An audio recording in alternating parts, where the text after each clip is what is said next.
All right, guys. So I've been thinking a lot about what's happening in our portfolio, where we are moving money here and there, properties. And I need to ask Michael something because he's the gentleman who I took the idea from selling SFRs to multifamily and to like get rid of a great performing SFR for an almost great performing unit. Okay. And then it's going to increase, right? Because it has more room to grow.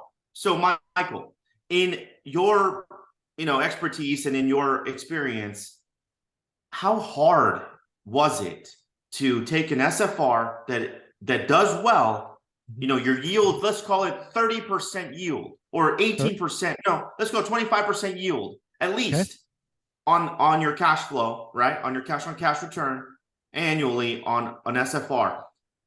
And then that you have to, you sold it because there's equity and it's more used in a, fourplex, let's call it, because I'm faced with this and it's driving me fucking crazy.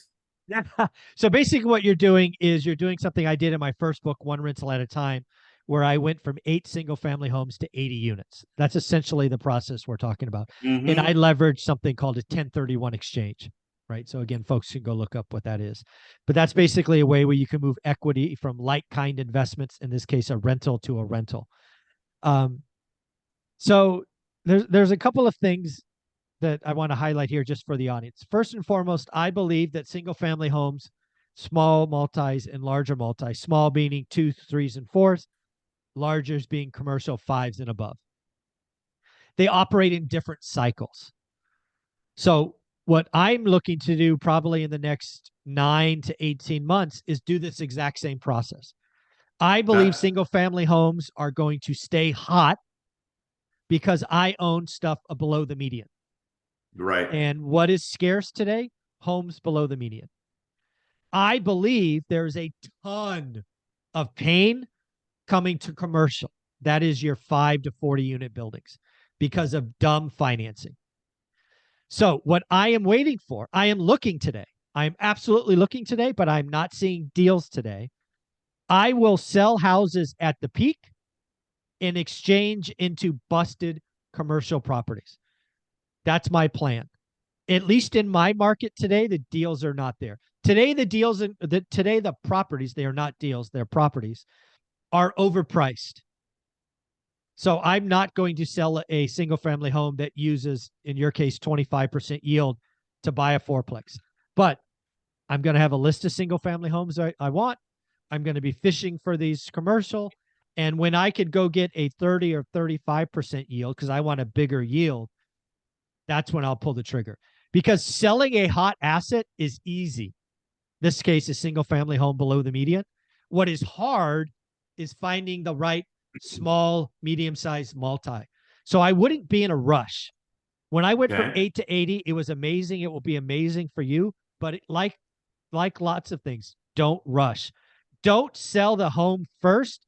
Start the clock on the 1031 exchange, because then you may do a bad deal. Right. Okay. But look every day.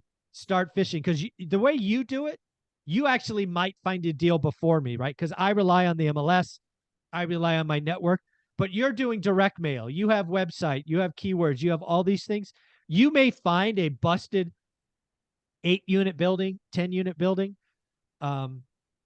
before I would. For example, April Crosley from Lazy Girl REI this Sunday, that's all she tries to buy is 8s, 10s, 12s. And she gets seller financing. Oh, beautiful. So think about it, right? And she's doing direct mail, right? So she's lead stacking. She's doing all these things. And, she worked in the healthcare industry. So she's trying to find who the doctors, the motorcycle riders are. She's being super specific on her lists, but she's getting small multi-seller finance deals. And then think about it. You 1031 out of a house into an 8-plex with seller financing, move the equity, you got a home run. So you might want to tighten up your mailing to look for just those things. But I don't think I would list a home today, because what's the easiest thing to sell today? It's an affordable single family home. But I would hunt like mad for a 6, 8, 10, 12, especially if you're doing direct mail. That's where I'd be going. Okay. All right. That's awesome, because it goes, I didn't put nothing else on the market. I found the properties first. Oh, good. three fourplexes right next door to each other. Oh, nice. 12 units combined, 3 different APN numbers, Okay. but they're all the same, which I like is it. great. Okay. 155 a door, which And I is don't know your market. Is that good?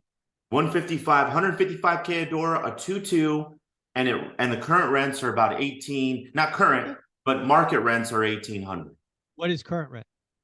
Current rent right now is 13. Okay, so you're 155 times 4. So what's that? Like 310. So you're about 620 a fourplex? 620 a fourplex. Okay. All right. So tell me more. So you found them. That's good. Maybe this is a deal, maybe it's not. I didn't find them. I bought them from a wholesaler. Oh, you already got them. Okay. Yes. You're in contract. Yes, they're in escrow. We're closing, and I'm doing a 1031 exchange Oh, on well, there you land go. Okay. that's I been like it. sitting there Oh, and non-performing. We're receiving okay. another I want to say it's 350, 360 back in 1031 money Oh, that's nice. going to put them, and this is the caveat. 2 of them, I'm doing a DSCR loan. Okay. One of them, owner finance, 20% down, for 20 years at 5% interest. Oh, you're I didn't know you had a deal in place already. This one feels pretty good. That's awesome. It's a little scary. It's a little challenging because Oh, I'm not used to this. do you own any units today? Like, do you own any fourplexes today? I do. I have a fourplex, Okay. triplex, a duplex. Okay, all right. But this is 12 units. Yeah, it's awesome. I have stuff like that. Yeah, that's pretty cool. And I'm sitting here like, okay, I literally got rid of 2 non-performing doors, Awesome. You got rid of alligators. alligators, and even if it's a little bit of a better yield. But the biggest thing, check this out, and this is, correct me if I'm wrong. Yeah. If I increase rents on the average of $500, okay, $500 times 12. Let's do this number really quickly. So that's $6,000. $6,000. Yep. Now $6,000 times 12. 72 that's grand.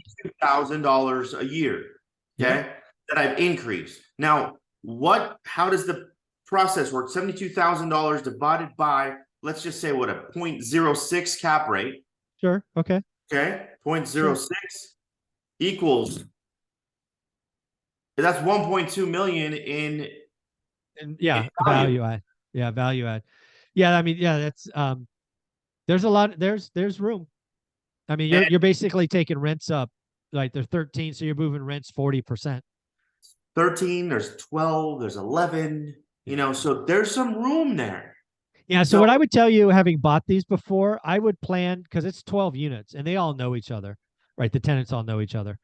They're separated, but yeah. No, yeah. I mean, they know. Come on.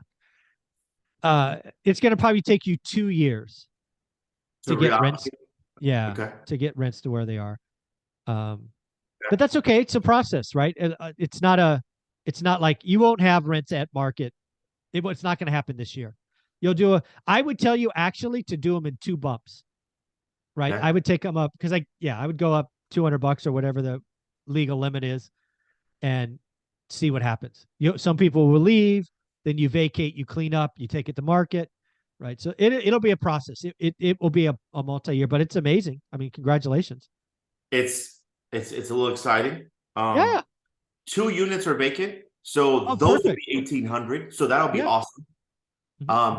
Or more, because there's no availability anywhere. There you go. So it's exciting. So Michael, thank you. You've been pushing me, and I appreciate that. Good job, man. Congratulations. When do you close? Next week? Week after? I close by the end of the month. Yeah. Okay. Very cool. We'll do, maybe one time we'll do a show with your phone and you'll be out at the properties. Perfect. We'll do it. All right, buddy. Take care. Drive safe. All right. Thanks.